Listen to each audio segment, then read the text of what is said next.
right above your backside, low back, right? The lumbar area where it's supposed to be curved.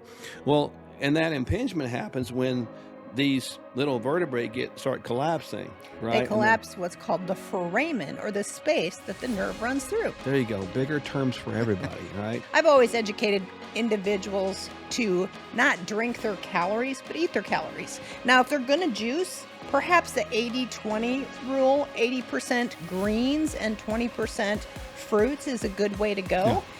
And then eat the rest. We've got Congress that's acting like a bunch of drunken sailors, spending money like there's no tomorrow, right?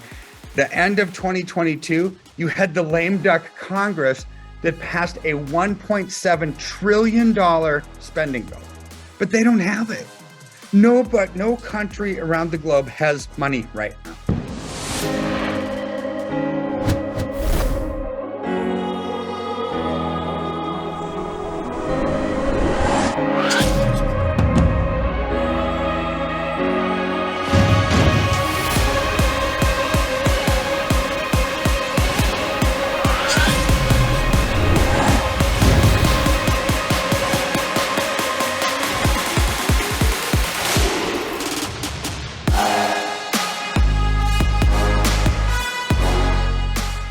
One of the most common causes that drives a person to a medical practice is back pain, or this thing called sciatica.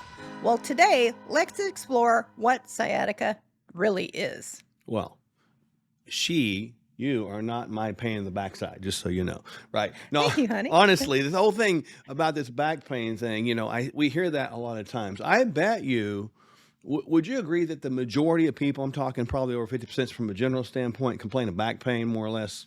Oh, absolutely. And what is sciatica? The sciatic nerve comes out of a nerve root around the L5 region. It runs through the sciatic foramen on both sides of the hips, and it runs down both legs.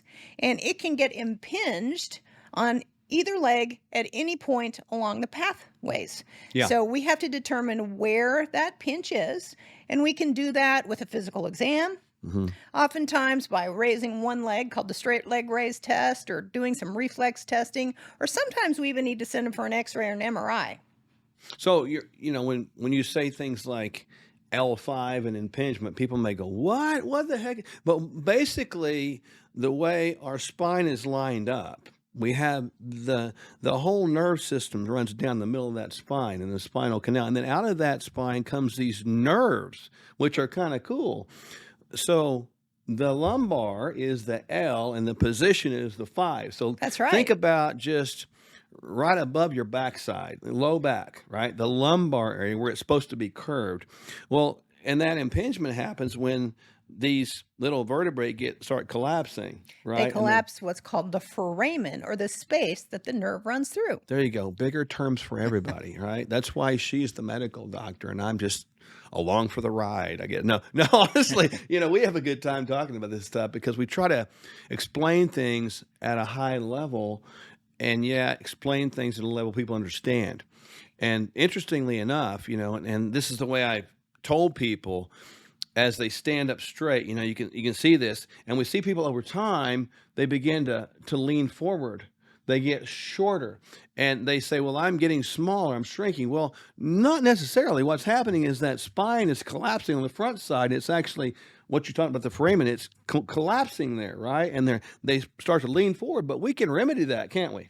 Well, absolutely. We have to figure out the causes. What are some of the most common causes of lower back pain or sciatica? Oh my gosh. This is Number good. one is a little bit of extra weight. That weight is usually put around the middle in the abdomen. So if the abdomen moves forward, it pulls the back forward, so it puts pressure on those foramen and pressure on the sciatic nerve. So for every pound you're overweight, it's going to be 10 pounds on your lower back.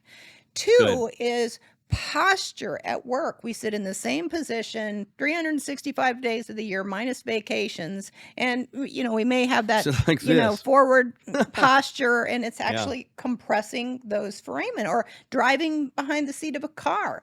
So if we're not spending enough time to do physical activities that create balance, I call it right to left, front to back, side to side activities, so that those muscles all the way around stay in shape, then we end up collapsing or having what I call the shopping cart sign, where, you see people on the shopping carts bent over.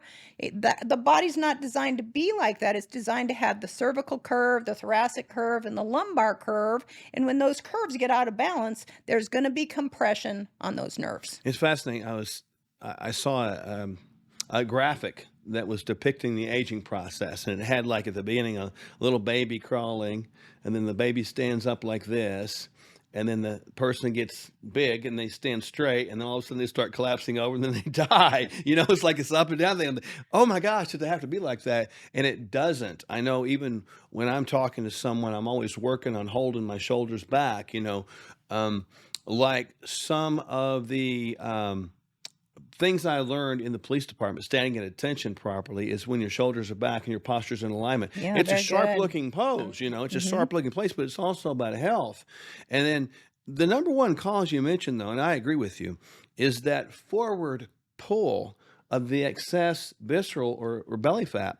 And we're seeing in America right now, over 3/4 of all Americans right now obesity or overweight, and that's a big number. So that's going to be translated into more back pain / sciatica, isn't it? Yes. So, now we've kind of understood back pain, sciatic, what kind of causes it. Now, if we start to talk about how do we approach and how do we treat it? Well, in my medical career, even before my medical career as a massage therapist, I helped people heal chronic low back pain or sciatica with my hands. So finding a good massage therapist, somebody who knows deep tissue massage therapy, a good chiropractor, an acupuncturist, or an osteopathic medical doctor to help you get lined up. And then from there to go to some physical therapy, so you learn how to do front to back, right to left, side to side exercises that can keep you in shape long term.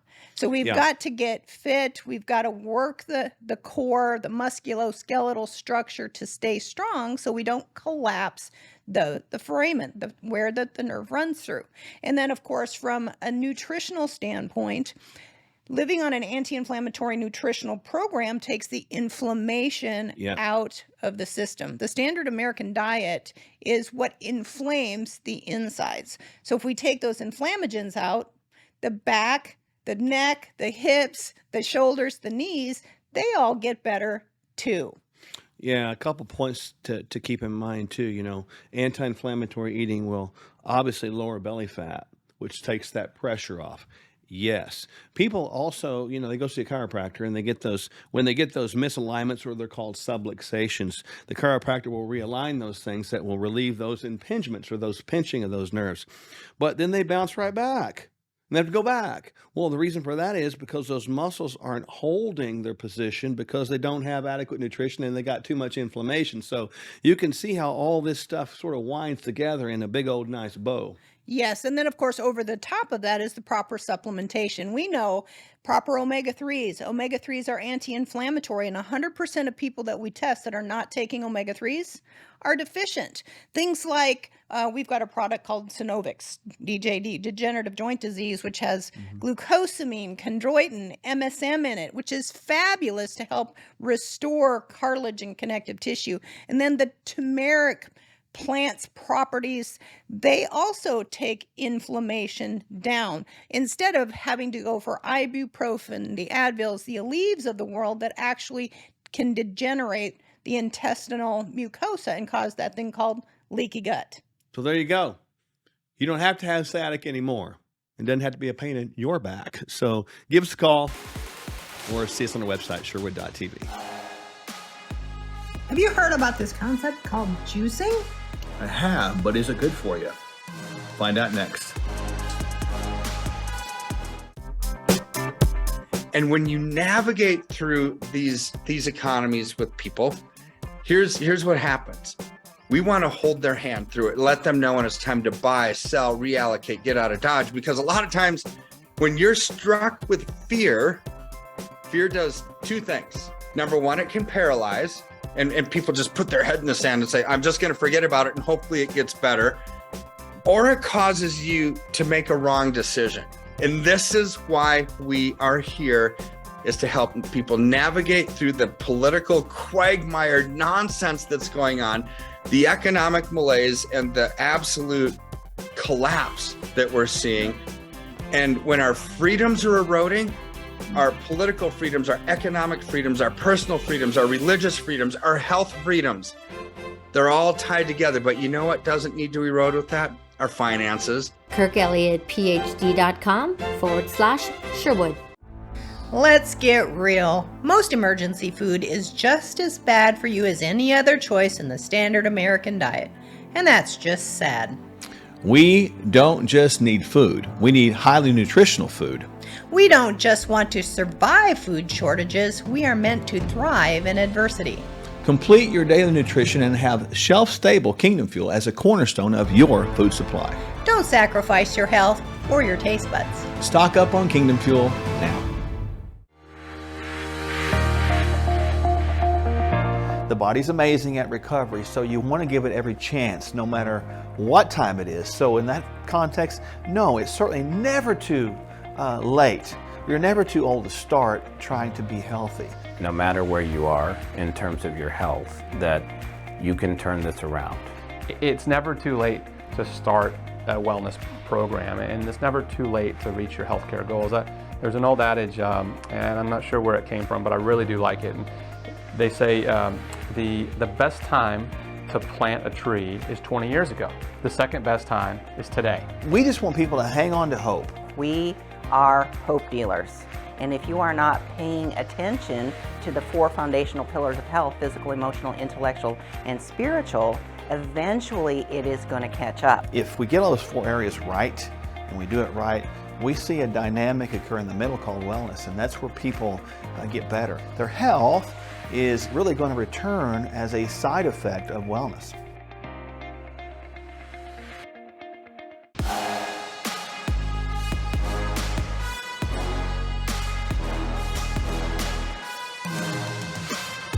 Juicing is a hot topic on the market today in living a healthy lifestyle. From your perspective, is juicing the way to go? Well, it depends. There's a lot of good properties of juicing. Obviously, the vitamins and minerals and nutrients you get from the plants, yes. But when you pull out the fiber, from like a whole apple versus a juiced apple, a couple things happen. You get less fiber, but since it's not broken down in your stomach and it's broken down in the blender, you can also get high blood sugar. So you've seen that as well as I have, like people that get too much fruit juice, for example, what happens to their blood sugar? It goes up. I've always educated individuals to not drink their calories, but eat their calories. Now, if they're going to juice, perhaps the 80-20 rule, 80% greens and 20% fruits is a good way to go. Yeah. And then eat the rest. We want to make sure that we get plenty of fresh and raw fruits and vegetables in our daily nutritional protocol, because that's where all the vitamins and minerals are. Well, I really like, I'm not a anti-juice guy or anti-juicing guy, but I am a pro blending guy. In other words, there's a lot of people out there that don't necessarily, quote unquote, like the taste of vegetables, and that could be cultural or whatever, or just habitual, and we're taught that way. But bottom line is, I'm a big blending fan. So people can take some of our Kingdom Fuel, for example, and they can put in, a handful of berries, for example, and get that blended in there. They could put even an apple in there. They could do that. They could also put some greens in there, like a handful of kale or spinach. Well, in that case, as opposed to juicing, you're not pulling out the fiber. The fiber's in there. So I think if you graduate this up from real food being the best, second line down would be probably the blending route, and third line down would be juicing. Now, not to say they don't have all health benefits, but I think in the totality of everything, I would prefer real food as best as possible. Well, if they are going to juice, maybe the 80-20 rule is best. 80% green vegetables, 20% fruits, and then maybe limit the amount that they take in so they're not getting such a high load from sugar. If you take in 20 ounces of the 80-20 blend, you're going to potentially get a high blood sugar from that. So maybe 8 to 12 ounces should be a serving size. Well, I think we've got to do that because, like, you look back historically, and I think you remember the days. Remember the days where people were drinking orange juice for breakfast? Remember that? Oh, yes. Drink your OJ. Well, the glasses went from about this tall to about this tall. Super size, biggie and then maybe size. I should have 4 glasses, and maybe more is better. And you maybe know? that for lunch too. Sometimes Americans, we get something that's good, we try to make it better by getting more, and that's not always a good thing. And then, obviously, this is something people need to think about too, is some of the processing methods for some of the plants that we have, some of the fruits, have those inclusion of Roundup, and things like that in there. So really think about this as far as, what we do. We also want to think organic as best as possible. Yes, and from that standpoint, individuals who have chronic inflammatory bowel disease oftentimes do not do well on the fibers from Right. plants. So in that individual, starting with a 4-ounce glass of green juice, which the system does not have to go through the digestive process, Yep. but they can get those good vitamins and minerals from a 4-ounce glass of juice, and that can potentiate healing. Totally. A lot of times people, look at that like a leaky gut, for example, you're talking about, and they know that fruits and vegetables are good for them, but you're right, they don't produce the necessary digestive enzyme to break them down. So in that case, and that's one of those caveats, it depends. In that case, a little bit of green juice would be really good. Even a little bit of fruit in there would be good. You could take, we've been a bunch of different places, and they'll have like different juice mixtures. They'll have a little bit of apple and maybe some kale and maybe some turmeric in there. That's really tasty, right? So you can actually get some taste there, and you can actually get some healing to the gut with that. So when we're talking about the do's and don'ts of juicing, obviously eating fresh plants is best. Fresh fruits and vegetables, maybe blending it next and adding your protein powder to it. If you're going to juice it, keep it on the green side. 80% green vegetables, kale, broccoli, spinach, arugula, all of the different green mixtures, and then 20% of your fruits. Those berries, those dark berries, are very, very rich in antioxidants Yep. and are essential for health benefits. So the 80-20 rule stands. And then, of course, minimizing the amount of juice that one takes in a day from probably 8 to 12 ounces. And then if inflammatory bowel issues or those chronic conditions are there, you might want to start out smaller. Yeah. 4 ounces at a time to see how the tolerance of the system will be, and make sure that the juice has been strained so there's no seeds or plant fibers in that juice. Yeah, and it's a big deal too. But think about this from even the other side. Some people might hear this broadcast and I think, well, okay, I need to start juicing. Okay, cool. But what if you did that? I'm hypothetically talking here. What if you did that and have great big glasses of fruit juice with a little bit of vegetables all day long? Your blood sugar is going to rise up, and you could become insulin resistant, right? That's absolutely a fact. Now, the other question I get asked all the time is, does juicing break a fast? And the answer to that is absolutely yes, because fruits and vegetables have calories in them. The more fruit, the quicker you're going to break a fast. Well, totally. And, you can think about this from various angles. I think a tool that is a viable tool is juicing. But as you noted, we got to put all this other stuff in there. So a lot of people will, hear a health expert start talking about juicing, and because they do it, everybody else does it too. Life and health and decisions like this are not a one-size-fits-all project. No, it's very much independently and personalization oriented as we organize that. That's important because everybody has different places in life they are. Everybody has different gut functions, and you got to factor in all of that from the standpoint of making sure that you don't go over the top with these juices. Well, and just living on juice, remember there is no protein in just juice. So juicing does a body good, mainly that green juice, but it's got to be well balanced all the way around. So there you go. All you ever want to know about juicing and more. For more answers like that, stay tuned to us for future episodes.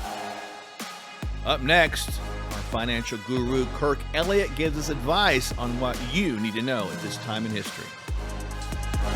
How can boosting your daily nutrition save you money? I'm Dr. Michele Sherwood. And I'm Dr. Mark Sherwood. Kingdom Fuel costs about a third of the average lunch and will supersize your nutrition. Our unique meal shakes are balanced, low glycemic, rich in fiber with 20 grams of clean protein, essential vitamins and minerals, healthy fats, and organic fruits and vegetables. Kingdom Fuel is the simple start to a transformed life. Hello, I'm Kevin Sorbo. Now, there's an old saying, it's not what you know, but who you know that matters. Now, that's true in our careers, spiritual life, and when it comes to our health and overall well-being. Today, most of us know a lot of information about health and nutrition, but are we really doing anything with it? So here's what I've learned from working with Doctors Michele and Mark Sherwood. They're the founders of the Functional Medical Institute. You need a wellness plan that's customized based on your unique needs. Now remember, real change can only happen when you address the whole person. That is exactly what Mark and Michele do, and why they are people you should know. They'll help you discover what you need to experience transformation. Find out at sherwood.tv/Sorbo. That's sherwood.tv/Sorbo, or just see the link below. Have a great day and God bless. Let's shine the spotlight on one of our star supplements. The human body can make most of the types of fats it needs from other fats or raw materials, but not omega-3 fatty acids, also called omega-3 fats or N3 fats. These are essential fats that the body must get from food. Biomega 1000 provides a potent dose of omega-3 essential fatty acids sourced from a strategically placed fishing facility in the far South Pacific Ocean off the coast of Chile. Each capsule delivers an impressive 1,000 milligrams of EPA and DHA, and the capsules also contain vitamin E. See the link below for a special offer, and remember, don't be fooled by cheap online knockoffs.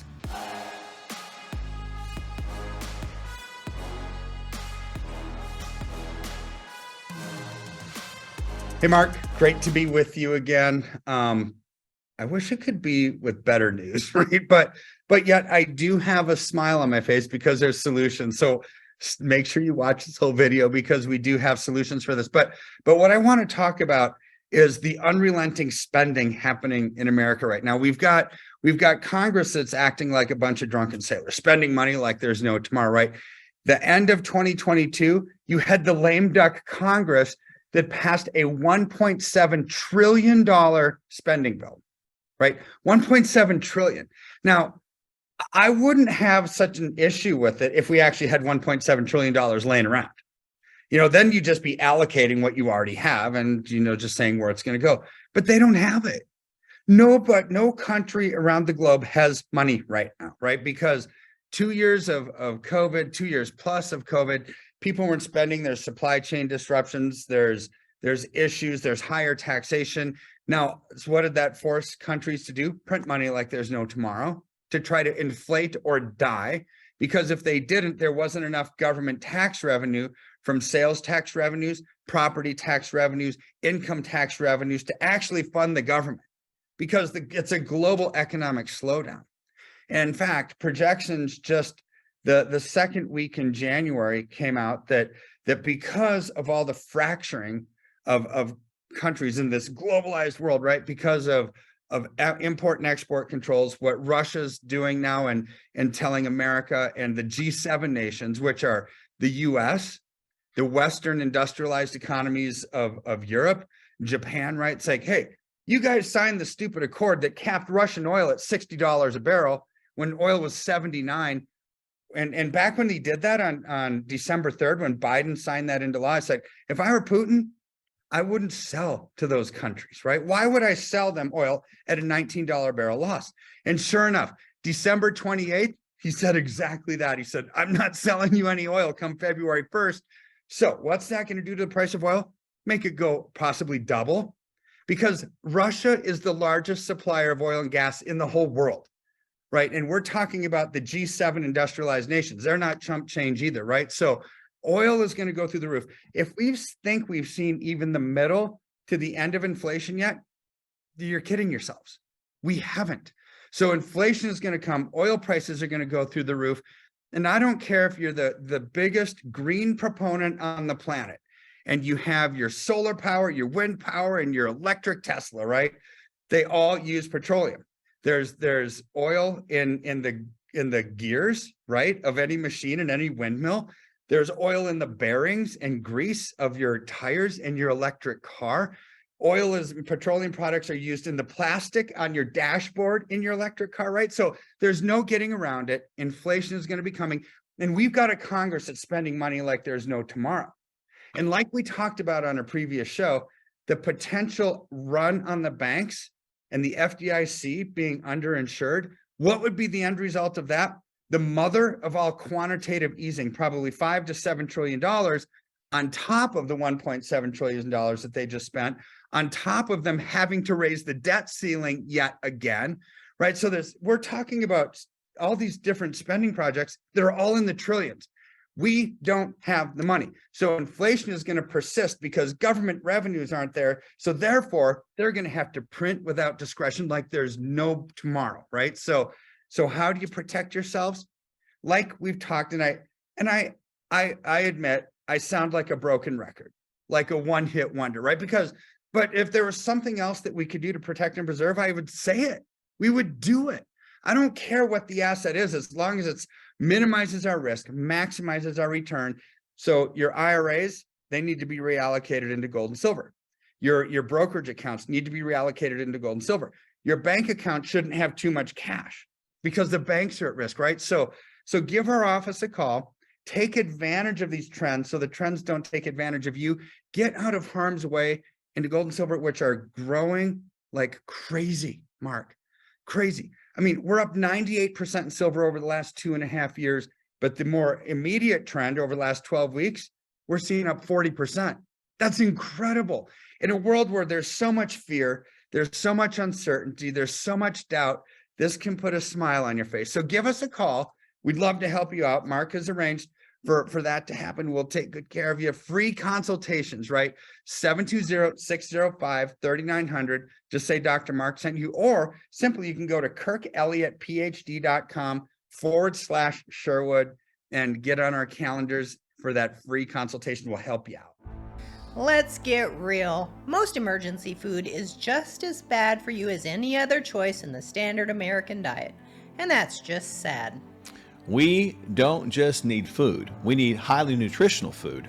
We don't just want to survive food shortages. We are meant to thrive in adversity. Complete your daily nutrition and have shelf-stable Kingdom Fuel as a cornerstone of your food supply. Don't sacrifice your health or your taste buds. Stock up on Kingdom Fuel now.